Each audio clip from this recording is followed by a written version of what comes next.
No time to go through this whole video? Don't worry, I got you covered. Here's the cliff notes, what I'm gonna talk about. This retro vintage lens from Minolta, well worth the price. This 200mm as well as a 50mm, if you can find them on eBay, KEH. The usual suspects that sells used camera gear. Get yourself one, and the price is between the 15 to 60 range. Buy two. I used the vintage Minolta MD Rokkor-X 200mm f4 in 2024. Now this wasn't done just to play with a vintage lens.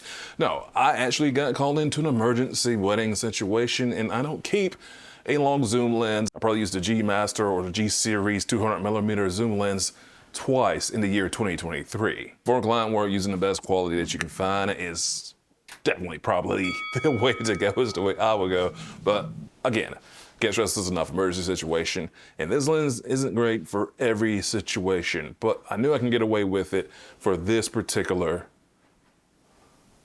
situation. Let's go to negatives with vintage lenses. There's no coating on the lens, so different light casts can really affect this lens wildly. And the sharpest spot is gonna probably be around f7.1, f8, just in case like a lot of lenses. So you know that before you go in to shoot anything. This lens is not weather sealed, so moving from inside where it's warm to outside in wintertime, you can get some condensation to build up inside of the lens, and it's just gonna fog up. I think that's condensation. My meteorologist skills are a little bit rusty right now.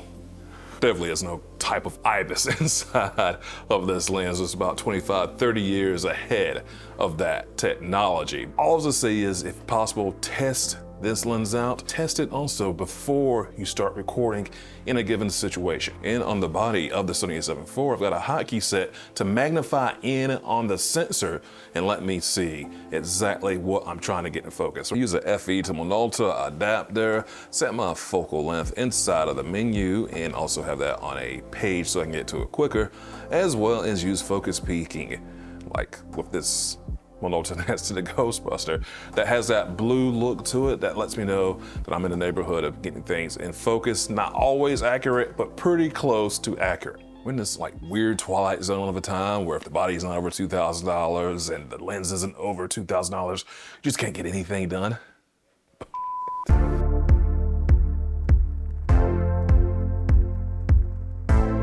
So go on by YeagerShots.com for channel, photo, and video themed apparel, all graded by little old me.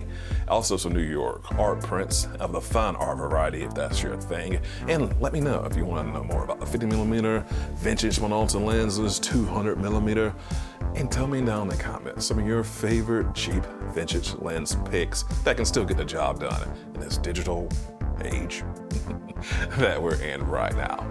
Or is it like the AI age or something? Also, hit that like button and subscribe. It really does help me out. To never miss a shot from YeagerShots.com. See y'all next time.